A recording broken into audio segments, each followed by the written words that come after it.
Welcome in the video lecture series of operating system. Myself Avdesh Dikshit, Assistant Professor, IET Dr. Ramanallu University, Ayodhya. Now today we are going to discuss memory management schemes. Basically, we classify the memory management scheme in two kinds. First, contiguous memory location, and second, non-contiguous memory location. Now, contiguous memory location, all the processes get stored in a contiguous manner. This is the very easiest to store in this memory location scheme. You can just imagine it as an array. For example, in array, this is the base address,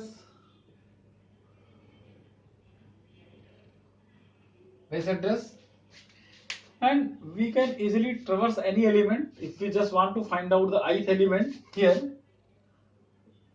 and we know the base address, then we can easily access the element of the ith position. That means it is a very simple to access. Here it means if we are using the contiguous memory location, that means it is easiest to maintain, and the searching is very fast because all the elements are stored in a contiguous manner. Now we can classify the contiguous memory questions basically three types. First is a where machine, second is a resident monitor, and third is a multi-programming. Now, a where machine. This is the very simplest model. Here in the where machine, we consider that there is a negligible role of the operating system, like 0 to 10 kb, and this is the user space. And this was the model of earlier in the development of the computer system. Here there has no any use of the operating system. That means user can manage his memory. This is not manageable by the operating system. User can manage memory as per their requirement. Then that was a very simplest model earlier. And now second is a resident monitor. In the resident monitor,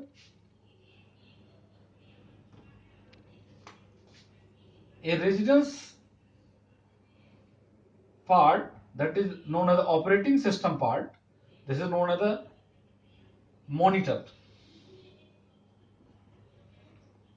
And second is known as some transient space for the processes. Space for the process, and this is the user space. Now, whole memory is divided in basically two parts. This is also user space. Operating system which monitor the user processes, and another is a transient space. Here in the transient space, only one process can be stored at a time. Earlier, when there was a PC DOS operating system or MS-DOS operating system, that was a single tasking operating system. In that operating system, only single task can be uh, done at a time. So there can only one process be stored at a time. And now later on, when operating system developed, new versions came after DOS. There were Windows, Unix, and other versions. Multi-programming arrived. What means multi-programming? Here, multi-programming means more than one processes allocate the memory space and gets executed. This is known as the multi-programming. And in multi-programming, actually our speed of the CPU is much more. Our memory capacity is also increased. Then more than one processor get stored into the memory. Then now if we want to utilize our CPU, then we have to allocate more than one process at a time, and the processes can be executed in simultaneous and the concurrent manner also. So in multi-programming,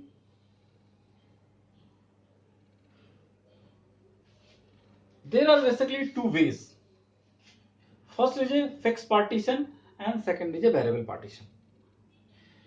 In a fixed partition, a whole memory space is divided into the fixed number of partitions.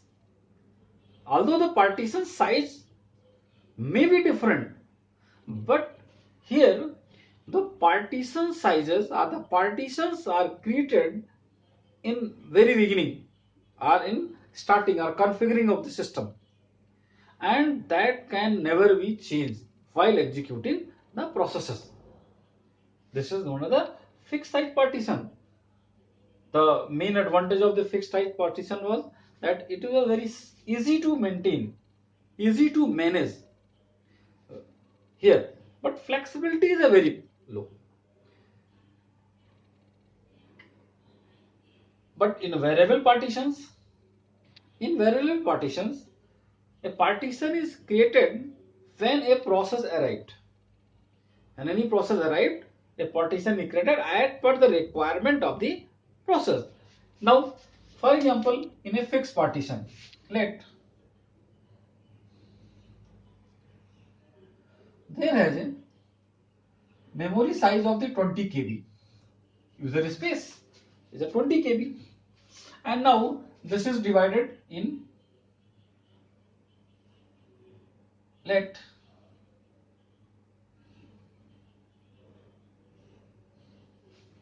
here this is the 3 KB, this is the 2 KB, and now this is the 9 KB.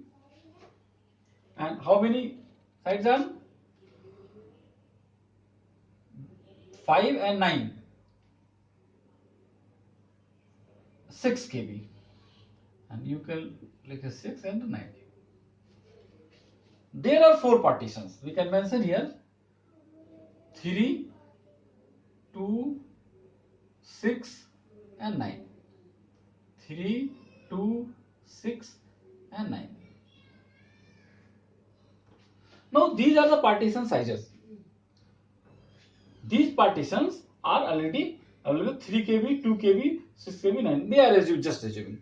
That means that these partitions are created at the time of the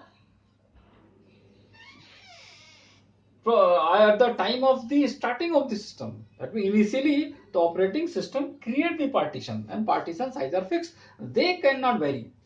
Now, for example, if any process P1 want to execute and want to got memory, let this is the 5 KB process.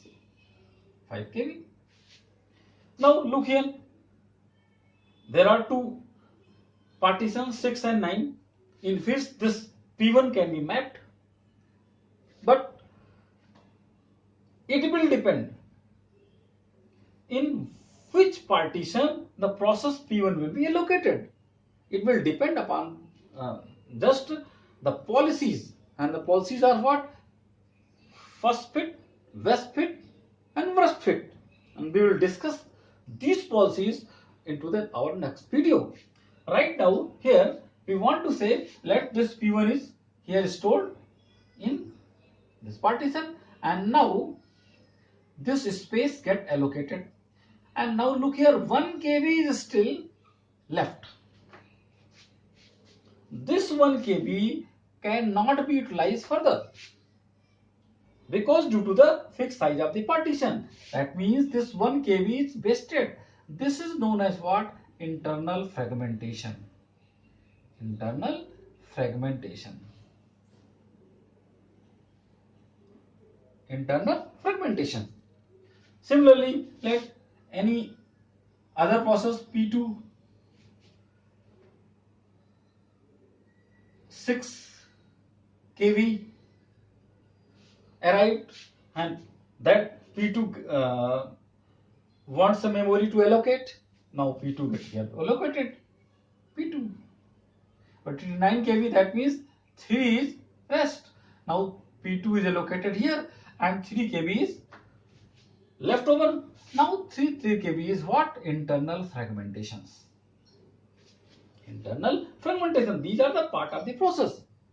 Now next, let another process P3, which is of 4K size, want to allocate, wants the memory for allocation, but look here, there are 3 kb partitions, 2 kb partition, and they cannot accommodate 4 kb partition individually, separately. Although in totality there has a 5 kb space and the request is only 4 kb, but due to separate partition 3 kb and 2 kb, now this P3 process request cannot be allocated by this memory. Then right now this memory space here, it is known as external fragmentation. External fragmentation. And this is internal fragmentation, external fragmentation. These are disadvantages of this fixed site partitioning scheme. Although it is easy to manage, although there is a little overhead in fixed site partitioning, but we cannot change out the size of the partition at the time of execution of the program. Now, look here, variable size partitioning.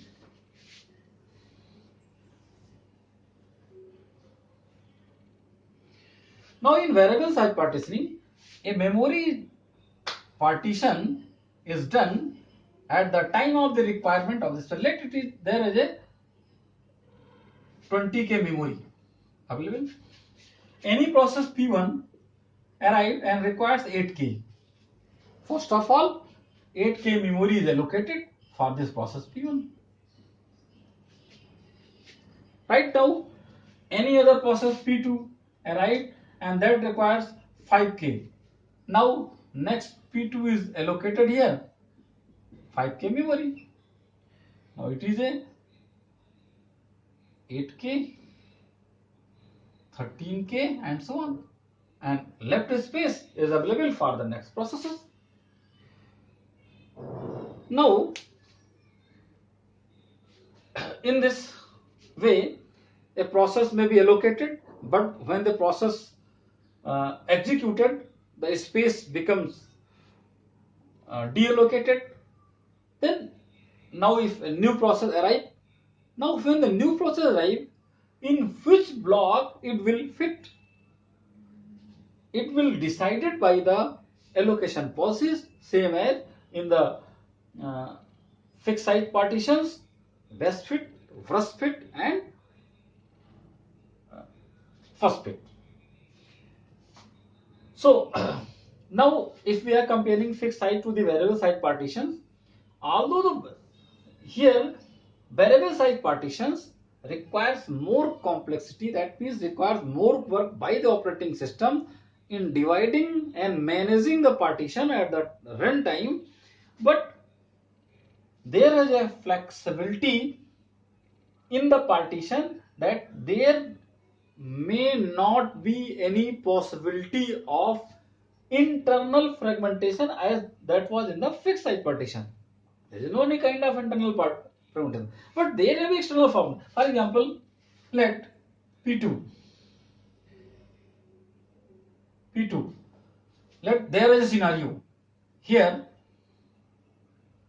only 5 kb and here is a 6 kb. 11 kb is allocated already and rest of the spaces are deallocated. And now next P2 is next P2, and look here, This is the 5 kb, this is 6 kb, 11 kb, and let it is a 6 kb, and it is a 3 kb. Net any process comes 8 kb, and that 8 process requires a space. But look here, here is also 6k, here 3k. In totality, there are 9k space available, and the request is only 8k. But despite of the available 9k space, this request cannot be fulfilled, and this is also known as the external fragmentation. Therefore, in variable size partition, there may be only external fragmentation possibilities, whereas in the fixed size partition, both internal and external fragmentation can be arised, and these fragmentation also waste the memory space. So one advantage of the variable size that runtime partition can be created, whereas in fixed size partition, runtime partition cannot be created. But one major disadvantage is that it is a very complex process. At the runtime, CPU have to a lot to allocate and the deallocate, and this is very difficult to manage all. Now, next in non-contiguous memory location. In non-contiguous memory location, here it works in the concept of the linked list. Linked list, which means in non-contiguous memory location, a process part can be stored in some other spaces. Look at the concept of the linked list. Let there are three nodes, many nodes you can say. This is the first node, this is the first node, and every node has its address, and this is the last. Now, if we want to access the ith node, then first of all we will traverse from the first node to the ith node. This is the concept of the non-contiguous memory locations. That means these nodes can be a part of process. They can be stored at different memory location. That memory location have its unique starting address, and that address is linked by this linked list. That means a initial node contains the next part memory address, next part part memory address, and so on. Although it reduces the memory wastage, but it is slower system in non-contiguous memory location. And there are two basic concept of the memory non-contiguous memory location. One is a segmentation and another is a paging. Actually, segmentation is a user view. Here in the segmentation, we divide the whole process in different functionalities. For example, if any process or the program are there, when assume that the program is having 4 functions, every function has its independent results. Then in segmentation, it divides the process on the basis of the functions. That's why you know the user view. But in the paging, the whole process is divided in very small size memories, that is known as the page. For example, there has a 100 kb process, and if we divide in 100 part, then 1 kb page is there. So now non-contiguous memory location also have a fixed size partitions. The size is fixed, but there are a number of pages are there, and we manage the pages by mapping the logical address into physical address space. So now in today's lecture we have discussed the different memory management schemes.